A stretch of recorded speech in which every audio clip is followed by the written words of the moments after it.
What was life like before? No matter how much we ponder, it will always be an alien reality to our own. Another world. There are some things that help. Fossils are one of them. A new announcement sheds some light on the mysteries of Manitoba millions of years ago. Tucked away in the city of Morden, the Canadian Fossil Discovery Centre has unveiled a nearly complete shark specimen. Yeah, I am Adolfo Cuetara. I am the executive director at the Canadian Fossil Discovery Centre. The Fossil Discovery Centre just hosts the biggest collection of marine reptiles in Canada. So we are located Morden, south of Manitoba, and just at the foot of the Manitoba Escarpment. And along all the Manitoba Escarpment, that is a ridge that is crossing Manitoba from southeast to northwest, is full of fossils from the Cretaceous period when Manitoba was under the sea.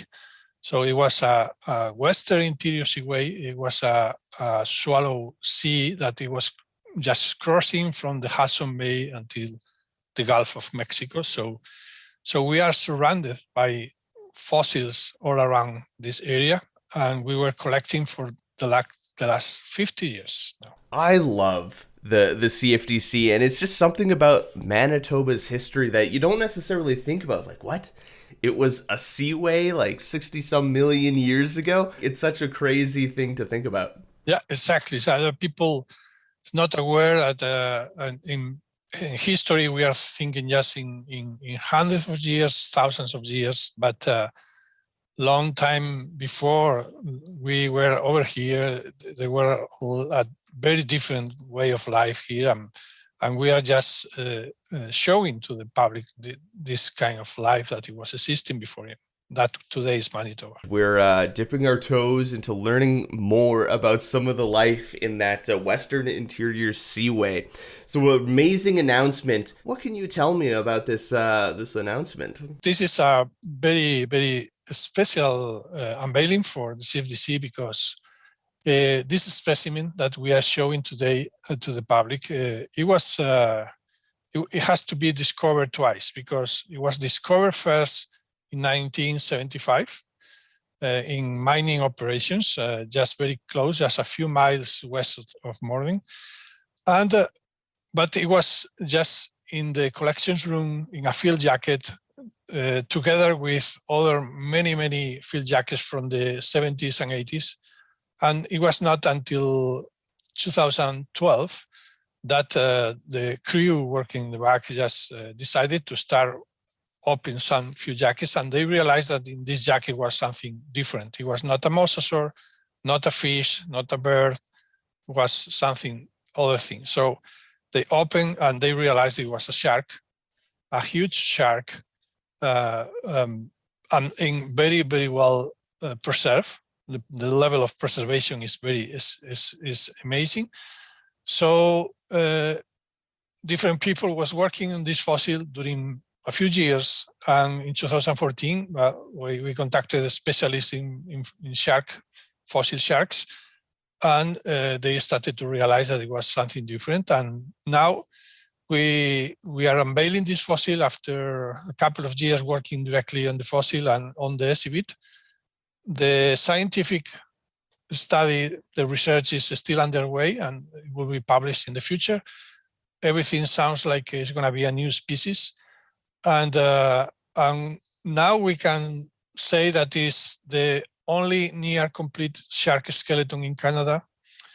Is the only filter feeder shark in the western interior seaway, in the sediments in North America, and one of the 3-4 biggest fossil sharks, complete sharks in the world. It's very special also because you know that the sharks, the skeletons of the sharks are made of cartilage. It's so difficult, it's very difficult, the preservation, because it's very soft material. So that's why we usually find only teeth. And many species, shark species, sting sharks are defined by the shape of the teeth or the size, because it's the only thing that we are finding. In this case, we have a near complete shark with no teeth. So it's the opposite. So, and the reason is because it's a filter feeder shark. These sharks that were like the whale shark, that were just swimming, open mouth, filtering plankton, small critters.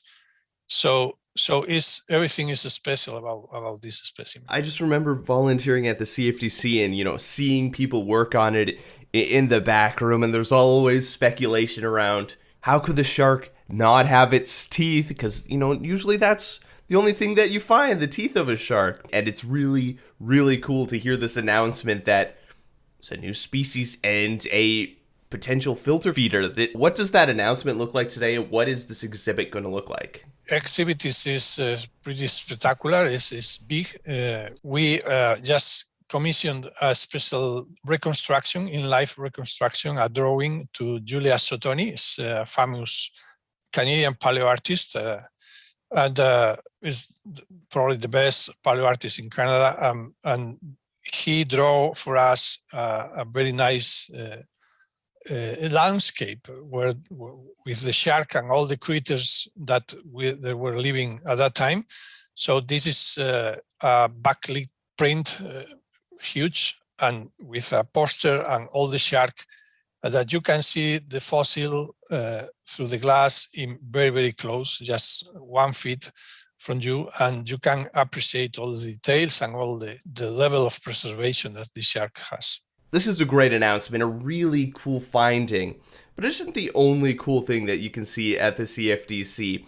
What are some other exhibits currently available that people can come and witness? Our ambassador is everybody knows Bruce. Bruce is the biggest skeleton of a mosasaur in display in the world. We have the world record, the World Guinness record, and this is in exhibit, and you can see a reconstructed replica just hanging from the ceiling, in complete replica of the skeleton.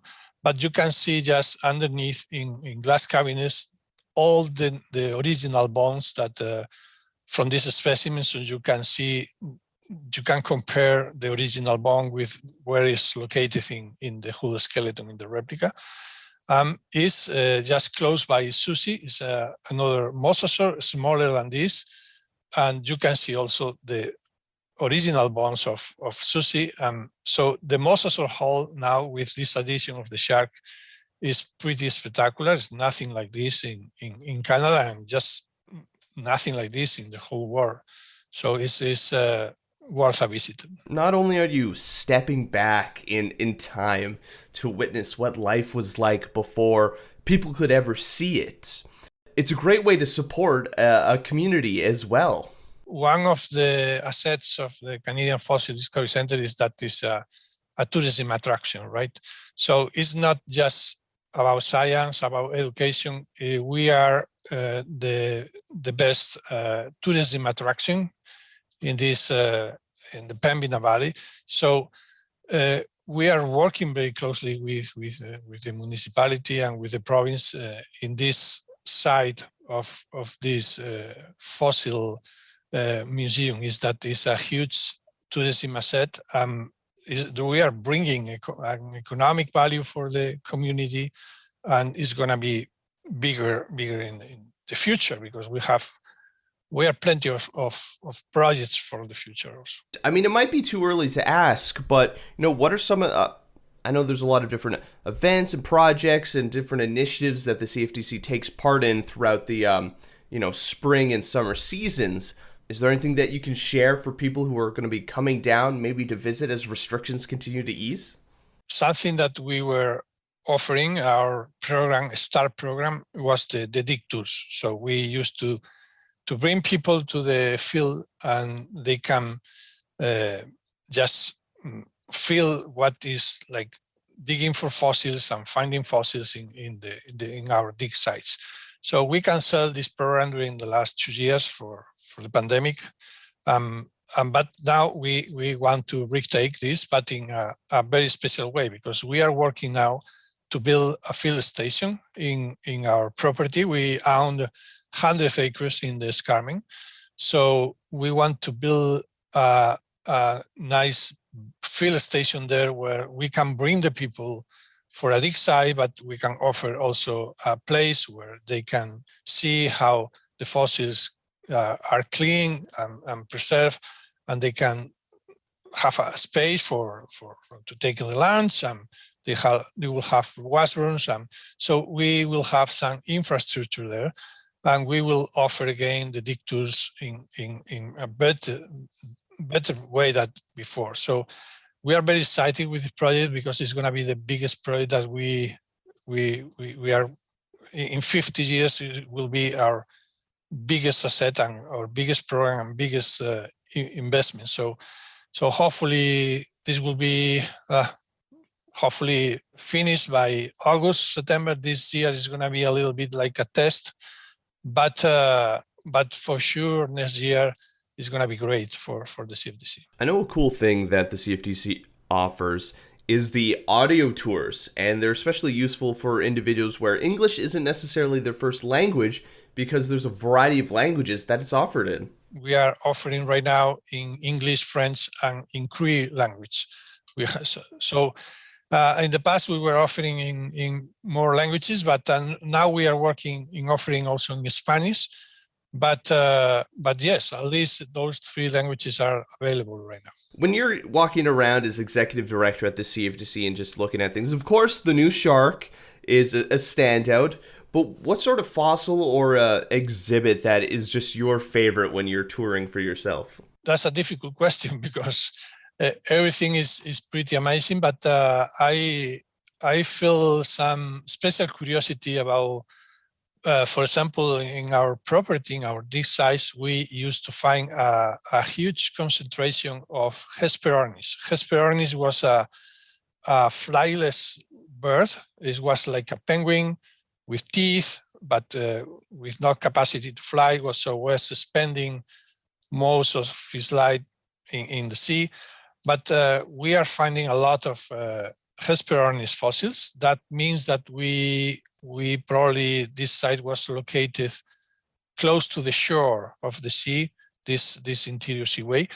But the funny thing is that we are finding mostly legs, but only right legs. It's very difficult to find a left leg of the fossil.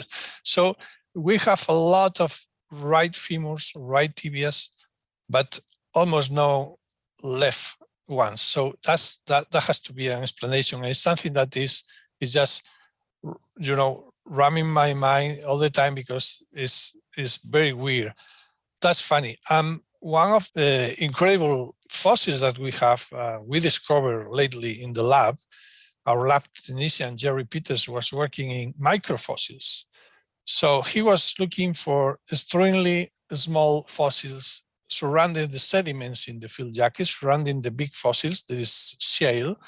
So he was passing by the mere microscope all these sediments, and he found a very special thing, that is the smallest mosasaur vertebra in the world. So we have the biggest mosasaur vertebra in the world. This is one from Bruce. And we have the smaller one. It's 3 millimeters in diameter, only 3 millimeters size. And it's impossible to see what it is if you can't put it under the microscope. So now we can say that we have the biggest mosasaur vertebra, and the smaller mosasaur vertebra was pretty neat for us also. Coming back to the community aspect of the CFDC, what does this announcement of the shark fossil mean for the community of Morden?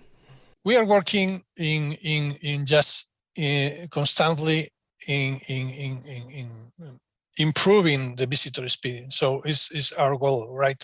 So it's not only about coming and just reading posters or watching glass cabinets. We want to improve and the visitor experience and the curiosity of the people, and that's why we are bringing more people every year. We are growing in visitation, even with the pandemic, even when we were closed for 10 months in 2 years.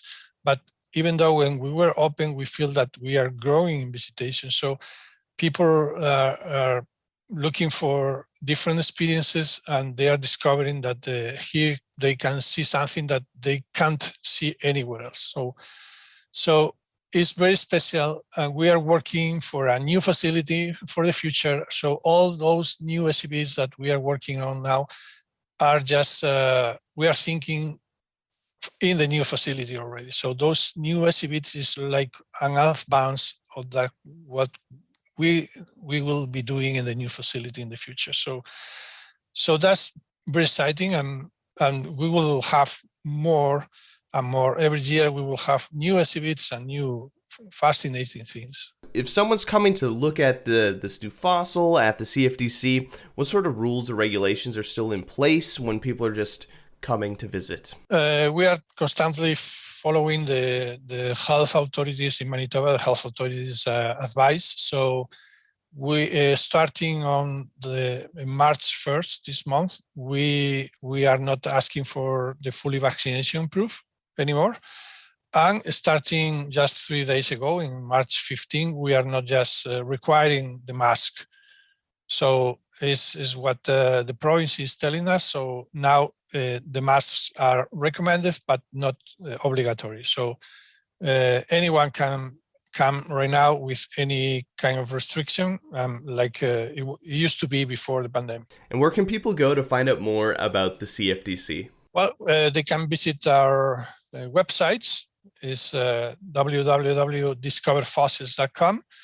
And even in the website, in the top right, they can discover like Safe at Home collections management system. So they can click there and they will open a new website with our collections. So we are just uploading there all the information we have about our collections. At the end, when we finish this year, they will be able to see 1,500 specimens with more than 20,000 fossils and probably around 50,000 photos. So all the information we have in the museum will be available publicly for everyone. There's still time to sign up with this virtual celebration, so don't miss your chance.